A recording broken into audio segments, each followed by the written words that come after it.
Good evening to Sunday Night with Old Time Radio, a special edition, if you will.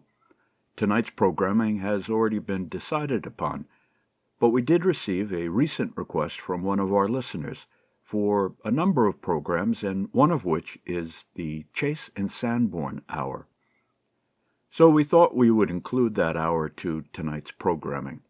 You have a total, then, of 4 hours of programming to listen to as you wish.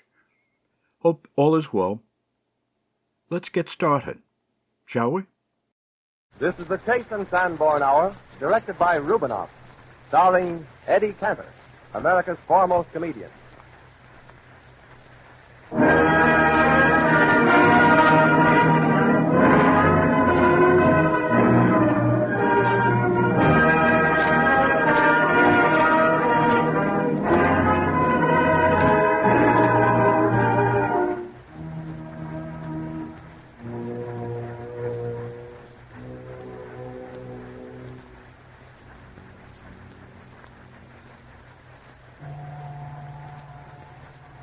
Rubinoff and his violin.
Are you listening in, folks, huh? This is your old pal, Eddie Cantor, just a-calling round for a good old visit with you all. Draw yourself up an easy chair by the good old fireplace, folks, and we'll smoke a herring together. Carolina moon keeps shining, shining on the one... Sorry, Eddie. Sorry. You entered just a bit later. Do you mind? Oh, please leave me alone. Carolina moon keeps shining, shining on the one... Just a minute, Eddie. Just a minute. I'm afraid there's something wrong here. You see, we want to lead up to your entrance a bit more gradually. We want to do a little building up for you, you know. Sort of build up a big entrance scene. Okay, so go on building. Say, in these times, I should stop somebody from building. Carolina moon keeps shining, shining up. Wait a minute. Say, oh, for goodness sake, I'll get killed. I'm on the wrong program. Oh, that's all right, Eddie. We all make our little mistakes. Yeah, that's why we have an election every 4 years. Exactly. We'll get along with that construction work now, if you don't mind. Rubinoff will take care of building up for Cantor with an overture medley of Eddie's songs from Whoopee, Kid Boots, and The Follies. He calls the number Eddie Cantor Memories. And the things Cantor can't remember, would you be surprised? Are you listening, folks? Are you listening, Mr. Goldwyn?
As you know, ladies and gentlemen, our Mr. Cantor is not only America's first comedian, he is also a literary celebrity and a rising statesman to boot.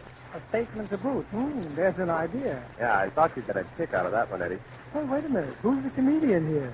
As I was saying, ladies and gentlemen, our Mr. Cantor is a brilliant statesman as well as a comedian.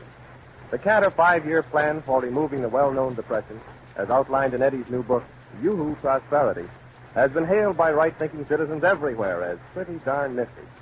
Already the word goes round. What about Cantor in 1932?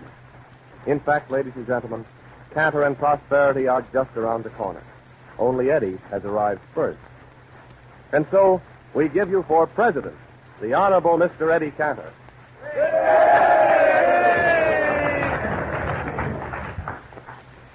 Ladies and gentlemen, my hat is in the ring. My hat is in the ring and my overcoat is in hot. Thank you, citizens. Thank you.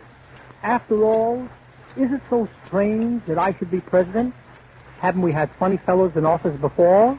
Why, we've still got 'em. There's only one trouble. Maybe I couldn't be president on account of my connection with Flo Ziegfeld and Sam Goldwyn.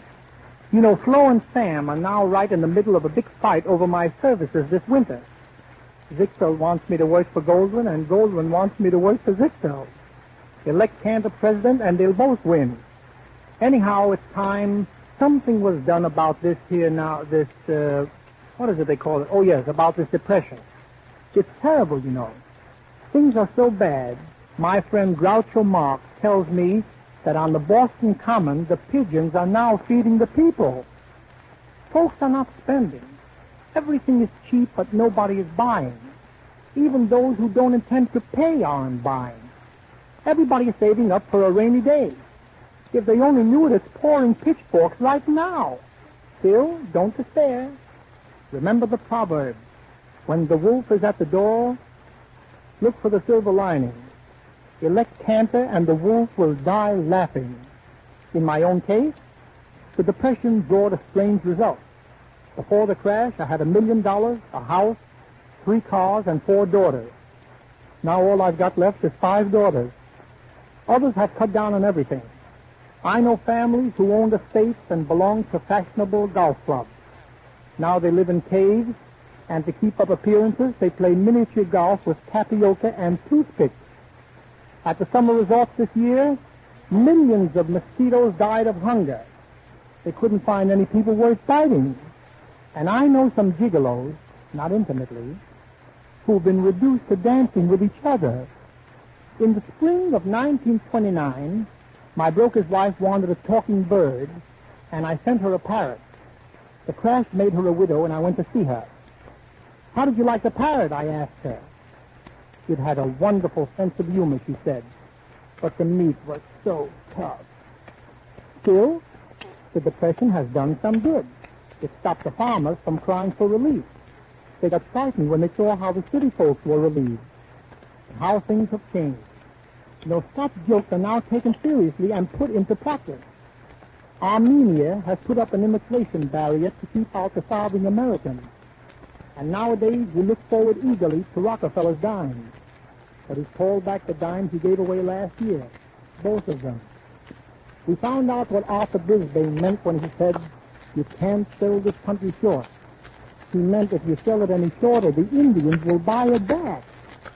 We found out what Mellon meant when he said, the country is on a solid foundation. It had to be. It hit rock bottom. So there's only one thing left to do. Elect Cantor. Cantor sings songs. After all, can Hoover or Roosevelt even croon? And citizens, imagine Coolidge with a megaphone. Well, you can see. For my first song tonight, ladies and gentlemen, I'm going to play safe. I'm going to sing My Baby Just Cares for Me from Whoopi. It's all yours.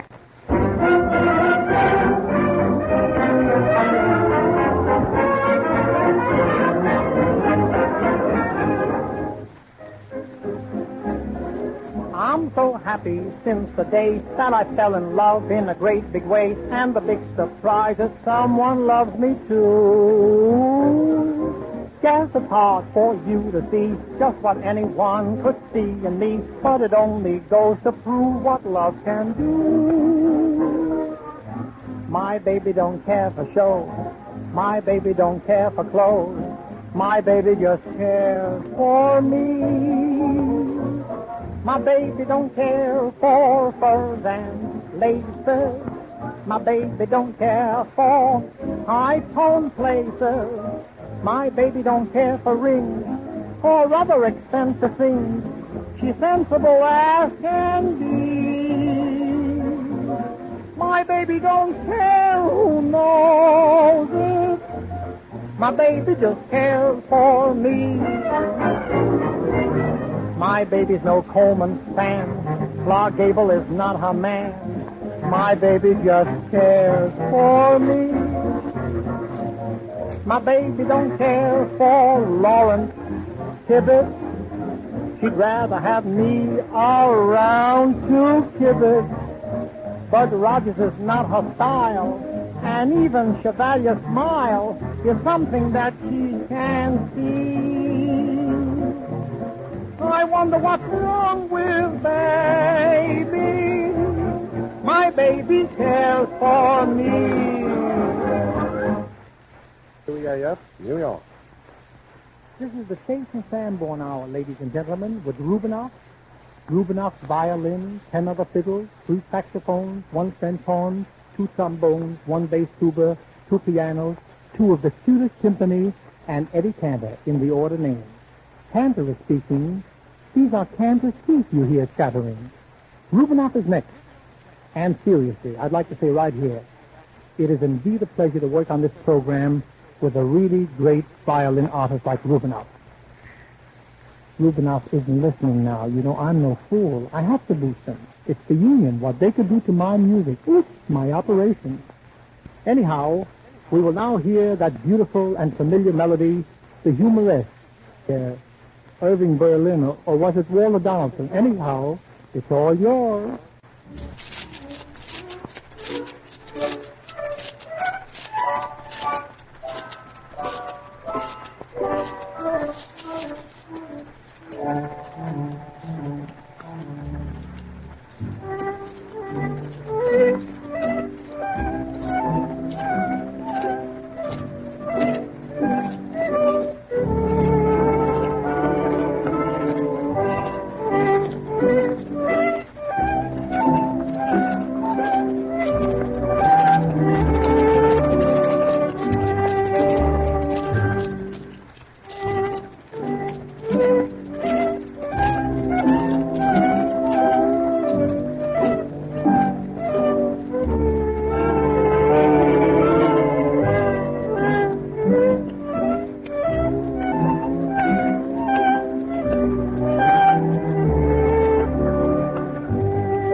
beautiful, beautiful, Rubinoff. And would you believe it, ladies and gentlemen, up until our rehearsal yesterday, I thought Humoresque was written by Fanny Hurst. So broadening, this radio work. And what a hot violinist, that Rubinoff. What? Wait a minute. What did you say, Rubinoff? Look. Rubinoff is a comedian, too. He says it's not the heat, it's the Humoresque. And they hang pictures.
Another thing, ladies and gentlemen, another thing. Elect Cantor president, and I will get a law passed making it a special offense to wrap lump sugar in tight paper jackets. I thank you. And speaking of sugar, what this country needs is more dunking of donuts and coffee. The science of dunking should be taught in our public schools. Free dunking clinics should be established in all large cities. Prizes should be awarded annually to the best dunkers. Why dunking? Look. Did you ever see a fellow dunking a donut and coffee that he didn't look happy? Of course not. Your dunker is a happy man. He is happy because he dunks, and he dunks because he is happy. When we see a nation of dunkers, the depression will be over. And look at all the coffee that will be sold. Are you listening, Mr. Sanborn? Positively, Mr. Chase. As I was saying, dunking is an old custom. The first dunker was Pharaoh's daughter. She dunked Moses twice in the River Nile. Of course, we have had other important dunkers since then. Take Captain Kidd, for instance. When he dunked a man, that man stayed dunked. Today it's different. The rules of dunking are laid down in every book of etiquette. Emily Post says you must never dunk above the knuckle. Some people, in reaching for hours in a jar, dunk up to the elbow. That's not dunking, that's bathing. And the best dunkers never bathe. Believe me, I know. Some of my best friends are dunkers. Why dunking is such a great art? Why, people have named their children after it. What, Eddie? Named their children after it. Sure. Didn't you ever hear of the Duncan sisters and Don Quixote? Oh, well, after all, let it go. You've heard the Duncan song from the Student Prince? Well, listen to this. It's all yours.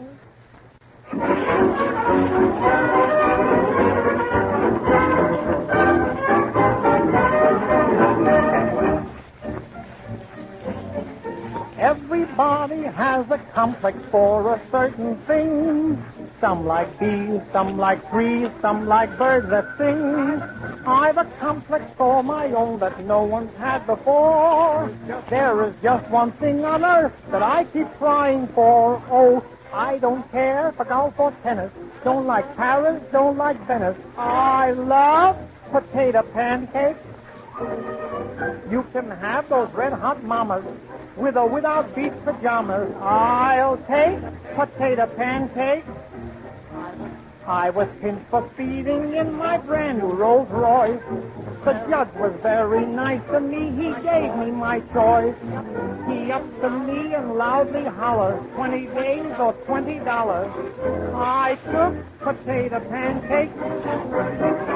While the light burned in the steeple, Paul Revere cried, "Wake ye people, I've got potato pancakes." You know that Patrick Henry said, "I've reckoned liberty or death comes second. Give me potato pancakes." And another thing, old Abe Lincoln straightened out a terrible mess. When at Gettysburg he made that famous address, he said, "By the people, for the people, of the people, who wants people? I want potato pancakes." Hollywood means nothing to me. If I'm wrong, go on and sue me. I love potato pancakes. Movie queens have tried to court me, even offered to support me, but I want potato pancakes. One day Marlene Dietrich called me up on the phone. I went to her house and she was there all alone. She said, "Sweetheart, I'll never leave you. Anything you want, I give you." So I took potato pancakes.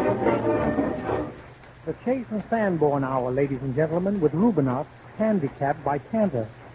I hope you're enjoying it. Did I hear a gentleman in Columbus, Ohio say, "Fui"? Come now. Let's have cooperation here. Let's give Cantor a chance. After all, if Mr. Sanborn is satisfied, should you complain?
Eddie, you're in a position to help this country out of its difficulties.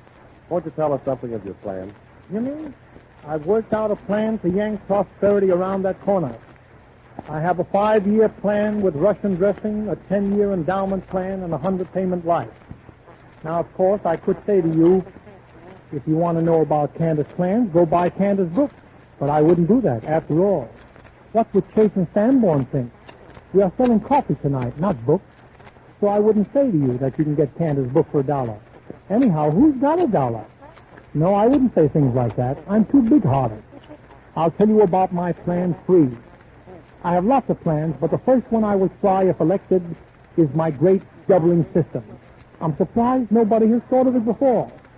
How can we put more people to work right away? Here is the answer. Why should there be only 9 men on a baseball team? Put 18 on each side and you double employment. And why only a football 11? We could have 60 men on a team and 120 piled on one another in the scrimmages. It would add to the continual game.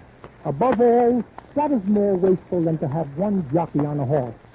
The smallest horse can carry 2 jockeys, and some horses reach so far back they can hold 4. Look how things would improve at once if judges went in pairs and watched each other. The entire depression could be cured overnight. All you need to do is to double up. You can't go wrong on this Cantor program. 2 chauffeurs in each car, 2 plumbers for each leak, 2 captains on each ship, and 2 presidents for each turn. And now, Cantor sings again. Who's going to prevent him? Eddie, you're in a position to help this country out of its difficulties. Won't you tell us something of your plan? You mean? I've worked out a plan to yank prosperity around that corner. I have a 5-year plan with Russian dressing, a 10-year endowment plan, and a 100-payment life. Now, of course, I could say to you, if you want to know about Candace's plans, go buy Candace's book. But I wouldn't do that, after all. What would Chase and Sanborn think?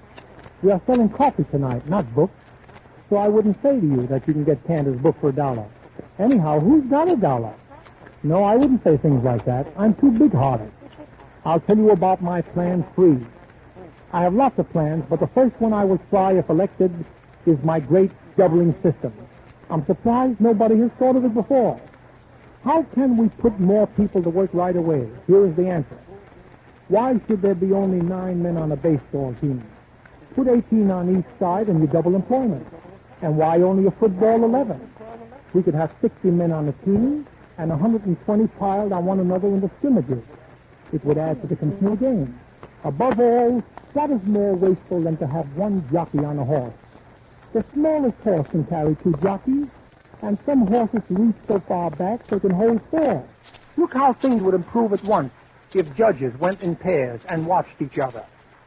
The entire depression could be cured overnight. All you need to do is to double up.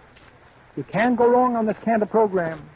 2 chauffeurs in each car, 2 plumbers for each leak, 2 captains on each ship, and 2 presidents for each term. And now, Canter sings again. Who's going to prevent him?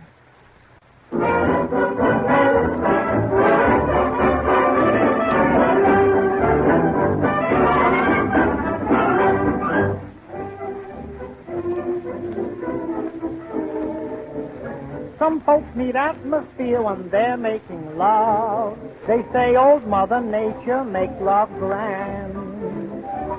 I've got my own idea pertaining to love. If you're a Romeo, you'll understand. It isn't the paddle, it's not the canoe. It isn't the river or skies that are blue. It isn't the love dreams that bring joy to you. It's the girl, it's the girl. It isn't the brooklet that you wander to. It isn't the mountain, the flowers or dew. It isn't the love nest that brings love to you. It's the girl, it's the girl. Even though at times you often doubt them, what a lonely world would be without them. It isn't the songbird, the songs that they sing. It isn't the sunshine that makes you like spring. So what is this magic that makes love the thing? It's the girl, it's the girl. It isn't the moonbeam of heavenly blue. It isn't the starlight makes you bill and coo. It isn't the shadows encouraging you. It's the girl, oh, that girl. It isn't the wildwood that makes a chap rave. It isn't the darkness that makes you so brave. And it's not your conscience that makes you behave. It's the girl, it's the girl. On the way home for some lunch you take her. To a little bite you'd gladly take her. You think it will cost you 6 bits at the most. So she said, now, honey, I'll order just some tea and some toast. Who starts with fruit salad and ends up with roast? It's the girl. God love him. It's the girl. And there you are, girls. So much for the woman's vote. Mr. Rubinoff and his Brooklyn Yankees will now give us Eliza Jane.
Too many to give each name.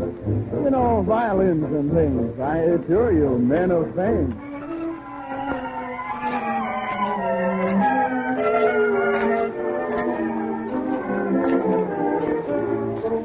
And now 3 of the saxes are ready to go. So we'll just wait and see how Larry, Henry, and Little Joe can get along without the 4th. That's me.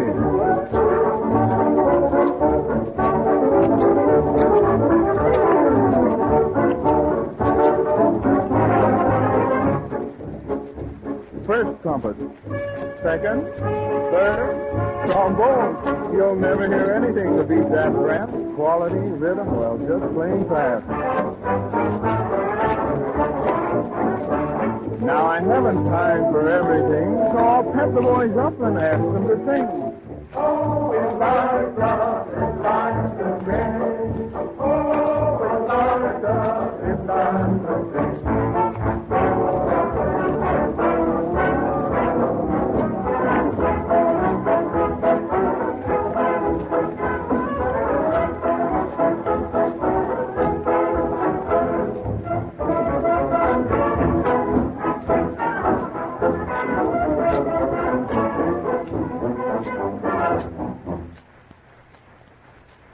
Go now from the ridiculous, that's me, we go from the ridiculous to Rubinoff. The Chase and Sanborn conductor plays Massenet's Elegy. Ah, what a man, that Rubinoff. What a man, and what an elegy. Whoop!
This is still the Chase and Sanborn Hour, ladies and gentlemen, directed by Rubinoff and explained by Cantor.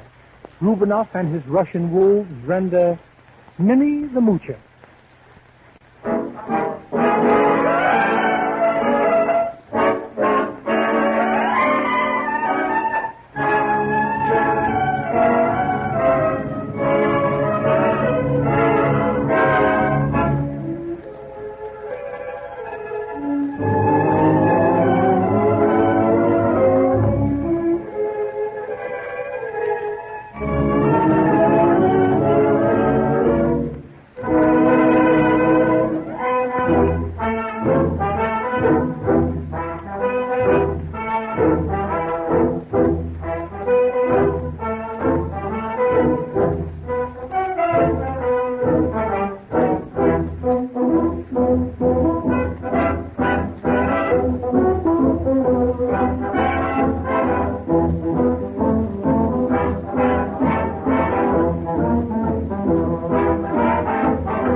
Eddie, you know, one way to be elected is to make promises to the voters.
week, ladies and gentlemen, let's all get together for another swell Rubinoff program, interrupted constantly by Cantor, who will be wrapped in cellophane to retain his freshness.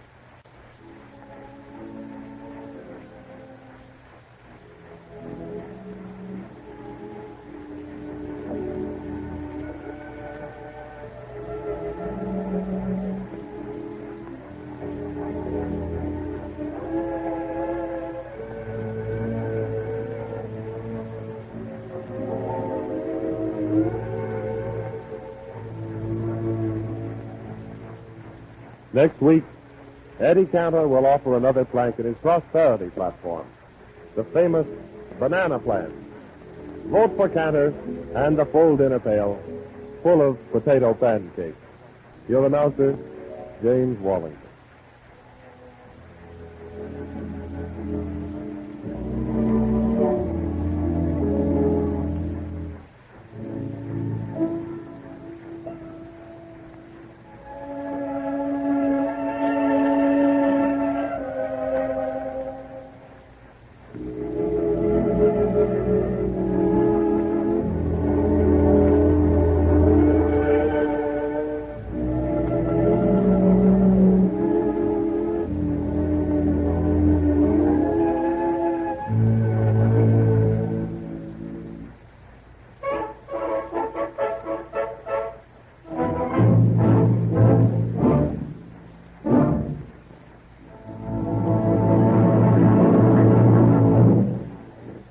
The Chase Sanborn Hour has come to you from the NBC studios in New York.